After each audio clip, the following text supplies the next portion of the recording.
Hi ಎಲ್ರಿಗೂ ನಮಸ್ಕಾರ. ಇವತ್ತು ನಾನು ನಿಮಗೆ ಚೆನ್ನ ಮಸಾಲನ ಯಾವ ರೀತಿ ಮಾಡೋದಂತ ತಿಳಿಸ್ಕೊಡ್ತಾ ಇದ್ದೀನಿ.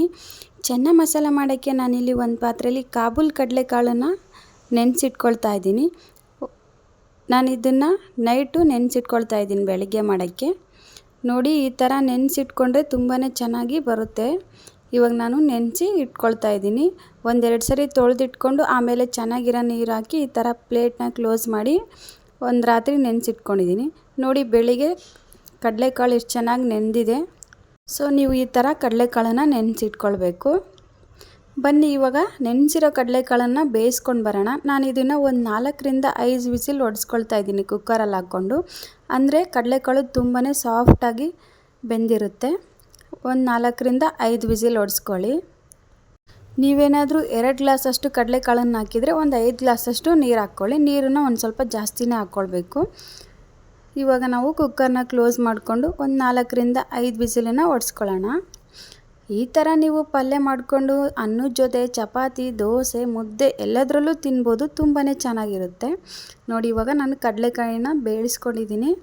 ಈ ಥರ ಸಾಫ್ಟಾಗಿ ಬೇಯಿಸ್ಕೊಳ್ಬೇಕು ನೀವು.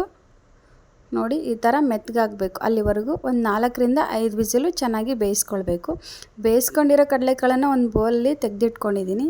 ಇವಾಗ ನಾನು ಮಸಾಲಾಗೆ 1-2 ಈರುಳ್ಳಿ ಮತ್ತು ಒಂದು 3 ಟೊಮೊಟೊನ ಕಟ್ ಮಾಡಿ ಇಟ್ಕೊಂಡಿದ್ದೀನಿ.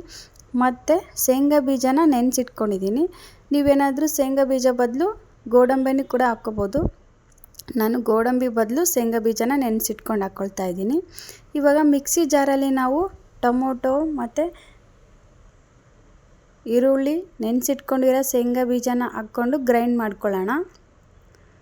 ಮತ್ತು ಅದಕ್ಕೆ ಒಂದು ಸ್ವಲ್ಪ ಕೊತ್ತಂಬರಿ ಸೊಪ್ಪು ಕೂಡ ನೀವು ಮಿಕ್ಸ್ ಮಾಡ್ಕೊಳ್ಬೋದು. ನಾನಿವಾಗ ಇದಕ್ಕೆ ಕಟ್ ಮಾಡಿ ಇಟ್ಕೊಂಡಿರೋ ಕೊತ್ತಂಬರಿ ಸೊಪ್ಪನ್ನ ಮಿಕ್ಸ್ ಮಾಡ್ಕೊಂಡಿದ್ದೀನಿ. ಸೊ ಇವಾಗ ಇದನ್ನು ಸಾಫ್ಟಾಗಿ ರುಬ್ಕೊಂಬರೋಣ. ನಾನಿವಾಗ ಇದನ್ನು ಸಾಫ್ಟಾಗಿ ರುಬ್ಕೊಂಬಂದಿದ್ದೀನಿ. ನೋಡಿ, ಈ ಥರ ಫೈನ್ ಪೇಸ್ಟ್ ಬರಬೇಕು. ಸಾಫ್ಟ್ ಆದರೆ ಕರಿ ಚೆನ್ನಾಗಿರುತ್ತೆ. ಸೊ ಈ ಥರ ಸಾಫ್ಟಾಗಿ ರುಬ್ಕೊಂಡು ಬನ್ನಿ. ಇವಾಗ ಒಗ್ಗರಣೆನ ರೆಡಿ ಮಾಡ್ಕೊಳ್ಳೋಣ. ನಾನಿಲ್ಲಿ ಒಂದು ಪಾತ್ರೆಗೆ ಒಂದು 3 ಸ್ಪೂನಷ್ಟು ಎಣ್ಣೆ ಹಾಕ್ಕೊಂಡಿದ್ದೀನಿ. ಎಣ್ಣೆ ಬಿಸಿ ಆದಮೇಲೆ ಪಲಾವ್ ಎಲೆ ಹಾಕ್ಕೊಳ್ಳಿ. ನಾನಿಲ್ಲಿ ಒಂದು ಪಲಾವ್ ಎಲೆನ ಹಾಕ್ಕೊಂಡಿದ್ದೀನಿ. ಅದಾದಮೇಲೆ ಮಸಾಲೆ ಐಟಮ್ಸ್ನ ನೀವು ಯಾವುದಾದ್ರೂ ಹಾಕ್ಕೋಬೋದು. ನಾನಿಲ್ಲಿ ಚಕ್ಕೆ, ಲವಂಗ, ಏಲಕ್ಕಿ ಹಾಕ್ಕೊಂಡಿದ್ದೀನಿ. ಇದೆಲ್ಲ ಚೆನ್ನಾಗಿ ಫ್ರೈ ಆದಮೇಲೆ ನಾವು ಇದಕ್ಕೆ ಜೀರಿಗೆ ಮತ್ತು ಸಾಸಿವೆನ ಹಾಕ್ಕೊಳ್ಬೇಕು. ಜೀರಿಗೆ ಸಾಸಿವೆ ಚೆನ್ನಾಗಿ ಫ್ರೈ ಆದಮೇಲೆ ಕರಿಬೇವನ್ನ ಹಾಕ್ಕೊಳ್ಳಿ. ಇದಾದಮೇಲೆ ನಾವು ಕಟ್ ಮಾಡಿ ಇಟ್ಕೊಂಡಿರೋ ಈರುಳ್ಳಿನ ಹಾಕ್ಕೊಳ್ಳೋಣ. ಈರುಳ್ಳಿ ಚೆನ್ನಾಗಿ ಕೆಂಪಗಾಗಬೇಕು. ಅಲ್ಲಿವರೆಗೂ ಚೆನ್ನಾಗಿ ಫ್ರೈ ಮಾಡ್ಕೊಳ್ಳೋಣ. ಈರುಳ್ಳಿ ಎಲ್ಲ ಚೆನ್ನಾಗಿ ಫ್ರೈ ಆದಮೇಲೆ ನಾವು ಇದಕ್ಕೆ ಕಟ್ ಮಾಡಿ ಇಟ್ಕೊಂಡಿರೋ ಟೊಮೊಟೊನ ಹಾಕ್ಕೊಂಡು ಮತ್ತೆ ಒಂದು ಸ್ವಲ್ಪ ಫ್ರೈ ಮಾಡ್ಕೊಳ್ಳೋಣ. ಯಾರೆಲ್ಲ ಫಸ್ಟ್ ಟೈಮ್ ನನ್ನ ಚಾನಲ್ನ ನೋಡ್ತಾ ಇದ್ದೀರಾ ಎಲ್ಲರೂ ನನ್ನ ಚಾನಲ್ನ ಸಬ್ಸ್ಕ್ರೈಬ್ ಮಾಡಿಕೊಂಡು ಬೆಲ್ ಬಟನ್ ಮೇಲೆ ಆಲ್ ಅಂತ ಸೆಲೆಕ್ಟ್ ಮಾಡ್ಕೊಳ್ಳಿ. ಆವಾಗ ನಾನು ಯಾವುದೇ ಒಂದು ವಿಡಿಯೋ ಹಾಕಿದ್ರೆ ನಿಮಗೆ ನೋಟಿಫಿಕೇಷನ್ ಬರುತ್ತೆ. ನೋಡಿ, ಇವಾಗ ಈರುಳ್ಳಿ ಚೆನ್ನಾಗಿ ಫ್ರೈ ಆಗಿದೆ. ರುಬ್ಬಿಟ್ಕೊಂಡಿರೋ ಪೇಸ್ಟನ್ನು ಈರುಳ್ಳಿ ಫ್ರೈ ಆದಮೇಲೆ ಅದಕ್ಕೆ ಹಾಕ್ಕೊಳ್ಳಿ. ಪಾತ್ರೆಯಲ್ಲಿ ಹಾಕ್ಕೊಂಬಿಟ್ಟು ಮತ್ತೆ ಎಲ್ಲನೂ ಚೆನ್ನಾಗಿ ಮಿಕ್ಸ್ ಮಾಡಿಕೊಂಡು ಫ್ರೈ ಮಾಡ್ಕೊಳ್ಬೇಕು. ಸೊ ಇದು ಹಸಿ ವಾಸನೆ ಹೋಗಬೇಕು. ಸೊ ಎಣ್ಣೆಯಲ್ಲಿ ಚೆನ್ನಾಗಿ ಫ್ರೈ ಮಾಡ್ಕೊಳ್ಳಿ. ಈರುಳ್ಳಿ ಮತ್ತು ಟೊಮೊಟೊ ಪೇಸ್ಟ್ ಅಲ್ವಾ, ಸೊ ಚೆನ್ನಾಗಿ ಫ್ರೈ ಮಾಡ್ಕೊಳ್ಬೇಕು. ಎಣ್ಣೆಯಲ್ಲೇ ಒಂದು 2-3 ನಿಮಿಷ ನೀವು ಚೆನ್ನಾಗಿ ಫ್ರೈ ಮಾಡ್ಕೊಳ್ಳಿ. ನೀರು ಹಾಕ್ಕೊಳ್ಳೋಕೆ ಹೋಗಬೇಡಿ, ಹಂಗೇ ಫ್ರೈ ಮಾಡ್ಕೊಳ್ಳಿ. ನೋಡಿ, ಇದು ಚೆನ್ನಾಗಿ ಫ್ರೈ ಆದಮೇಲೆ ನಾವು ಇದಕ್ಕೆ ಅರಿಶಿನ ಪುಡಿನ ಹಾಕ್ಕೊಳ್ಳೋಣ. ನಾನಿಲ್ಲಿ ಒಂದು ಅರ್ಧ ಸ್ಪೂನಷ್ಟು ಅರಿಶಿನ ಪುಡಿನ ಹಾಕ್ಕೊಂಡಿದ್ದೀನಿ. ಮತ್ತು 1-2 ಸ್ಪೂನಷ್ಟು ಖಾರದ ಪುಡಿನ ಹಾಕ್ಕೊಂಡಿದ್ದೀನಿ. ನಾನು ಖಾರನ ಕಮ್ಮಿ ಯೂಸ್ ಮಾಡ್ಕೊಂಡಿದ್ದೀನಿ. ನೀವು ಬೇಕಂದರೆ ಜಾಸ್ತಿನೂ ಹಾಕ್ಕೊಳ್ಬೋದು.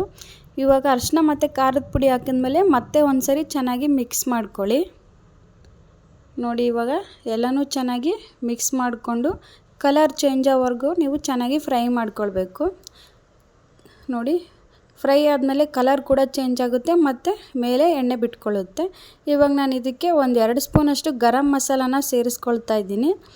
ಮತ್ತು ಒಂದು ಸರಿ ಚೆನ್ನಾಗಿ ಮಿಕ್ಸ್ ಮಾಡ್ಕೊಳ್ಳಿ. ನಾವು ಇವಾಗ ಇದಕ್ಕೆ ಉಪ್ಪು ಹಾಕ್ಕೊಳ್ಬೇಕು. ನಾನು ಉಪ್ಪು ಹಾಕ್ಕೊಂಡಿಲ್ಲ. ಸೊ ಇದೆಲ್ಲ ಮಿಕ್ಸ್ ಆದಮೇಲೆ ನಾವು ಉಪ್ಪು ಹಾಕ್ಕೊಳ್ಳೋಣ. ನೋಡಿ, ಇವಾಗ ಚೆನ್ನಾಗಿ ಮಿಕ್ಸ್ ಮಾಡ್ಕೊಳ್ತಾನೆ ಇರಿ. ಚೆನ್ನಾಗಿ ಎಣ್ಣೆ ಬಿಟ್ಕೊಳ್ಬೇಕು. ಅಲ್ಲಿವರೆಗೂ ಚೆನ್ನಾಗಿ ಫ್ರೈ ಮಾಡ್ಕೊಳ್ಳಿ. ನೀರು ಹಾಕ್ಕೊಳ್ಳೋಕೆ ಹೋಗಬೇಡಿ. ಸೊ ಇದು ನೋಡಿ ಕುದೀತಾ ಇದೆ. ನಾವು ಇದು ಚೆನ್ನಾಗಿ ಫ್ರೈ ಆದಮೇಲೆ ಕುದಿಸಿಟ್ಕೊಂಡಿರೋ ಕಾಬೂಲ್ ಕಡಲೆಕಾಳನ್ನು ನಾವು ಇದರೊಳಗಡೆ ಹಾಕಿ ಮತ್ತೊಂದು ಸರಿ ಮಿಕ್ಸ್ ಮಾಡ್ಕೊಳ್ಳೋಣ.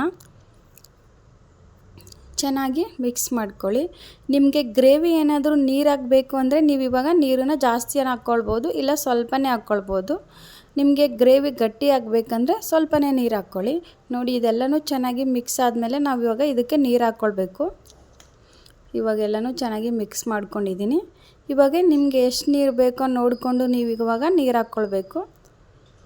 ನಾನು ಇವಾಗ ಇದಕ್ಕೆ ನೀರು ಹಾಕ್ಕೊಳ್ತೀನಿ. ನಾನು ಒಂದು ಅರ್ಧ ಗ್ಲಾಸಷ್ಟು ನೀರು ಹಾಕ್ಕೊಂಡಿದ್ದೀನಿ. ನೋಡಿ ಇವಾಗ ನೀರು ಹಾಕ್ಕೊಂಡು ಚೆನ್ನಾಗಿ ಮಿಕ್ಸ್ ಮಾಡ್ಕೊಳ್ಳೋಣ. ಸೊ ಜಾಸ್ತಿ ನೀರಾದರೆ ಚೆನ್ನಾಗಿರಲ್ಲ, ನೀವು ಪಲ್ಯನ ನೋಡ್ಕೊಂಡ್ಬಿಟ್ಟು ನೀರು ಹಾಕ್ಕೊಳ್ಬೇಕು. ನೋಡಿ ಇದು ಚೆನ್ನಾಗಿ ಕುದಿಬೇಕು. ತುಂಬಾ ಚೆನ್ನಾಗಿರುತ್ತೆ ನೀವು ಈ ಥರ ಗ್ರೇವಿ ಮಾಡ್ಕೊಂಡು ತಿಂದರೆ. ನೋಡಿ ಇವಾಗ ಒಂದು ಕುದಿ ಬರಲಿ, ಅಲ್ಲಿವರೆಗೂ ಕುದಿಸ್ಕೊಳ್ಳೋಣ. ಇವಾಗ ನಾವು ಕಟ್ ಮಾಡಿ ಇಟ್ಕೊಂಡಿರೋ ಕೊತ್ತಂಬರಿ ಸೊಪ್ಪನ್ನ ಹಾಕ್ಕೊಂಡು ಮತ್ತೆ ಮಿಕ್ಸ್ ಮಾಡಿಕೊಂಡು ಕುದಿಸ್ಕೊಳ್ಬೇಕು. ನೋಡಿ ಚೆನ್ನಾಗಿ ಮಿಕ್ಸ್ ಮಾಡ್ಕೊಳ್ಳಿ. ಲೋ ಫ್ಲೇಮಲ್ಲಿ ಇಟ್ಕೊಂಡು ಚೆನ್ನಾಗಿ ಮಿಕ್ಸ್ ಮಾಡ್ಕೊಳ್ಳಿ. ನಾನಿವಾಗ ಉಪ್ಪು ಹಾಕ್ಕೊಳ್ತಾ ಇದ್ದೀನಿ. 1 ರಿಂದ 1-2 ಸ್ಪೂನಷ್ಟು ಉಪ್ಪು ಹಾಕ್ಕೊಂಡು ಚೆನ್ನಾಗಿ ಮಿಕ್ಸ್ ಮಾಡ್ಕೊಳ್ತಾ ಇದ್ದೀನಿ. ನಾನಿಲ್ಲಿ ಮೊದಲೇ ಉಪ್ಪು ಹಾಕ್ಕೊಂಡಿರಲಿಲ್ಲ, ಸೊ ಇವಾಗ ಹಂಗಾಗಿ ಜಾಸ್ತಿ ಹಾಕ್ಕೊಂಡಿದ್ದೀನಿ. ನೀವು ಮೊದಲೇ ಏನಾದರೂ ಉಪ್ಪು ಹಾಕ್ಕೊಂಡಿದ್ರೆ ಇವಾಗ ಒಂದು ಸ್ವಲ್ಪ ಹಾಕ್ಕೊಂಡ್ರೆ ಸಾಕು. ಇವಾಗ ಎಲ್ಲನೂ ಚೆನ್ನಾಗಿ ಮಿಕ್ಸ್ ಮಾಡ್ಕೊಳ್ಳಿ. ಇದು ಕುದಿಬೇಕು. 1 ರಿಂದ 1-2 ನಿಮಿಷ ನೀವು ಇದನ್ನು ಚೆನ್ನಾಗಿ ಕುದಿಸ್ಕೊಳ್ಬೇಕು. ಕುದಿಸ್ಕೊಂಡ್ರೆ ಪಲ್ಯ ರೆಡಿ ಆಗುತ್ತೆ. ನಾನಿವಾಗ ಪ್ಲೇಟ್ನ ಕ್ಲೋಸ್ ಮಾಡಿ 1-2 ನಿಮಿಷ ಕುದಿಸ್ಕೊಂಡಿದ್ದೀನಿ. ನೋಡಿ ಇವಾಗ ಗಟ್ಟಿಯಾಗಿದೆ ಪಲ್ಯ. ಸೊ ಇವಾಗ ಪಲ್ಯ ರೆಡಿ ಆಯಿತು. ಸೊ ಇವಾಗ ನೀವು ಸ್ಟವ್ನ ಆಫ್ ಮಾಡಿಕೊಂಡು ಪಲ್ಯನ ಸರ್ವ್ ಮಾಡ್ಕೊಳ್ಬೋದು. ನೋಡಿ ಕಾಬೂಲ್ ಕಡಲೆಕಾಳು ಅಥವಾ ಚೆನ್ನ ಮಸಾಲ ಇವಾಗ ರೆಡಿ ಆಯಿತು.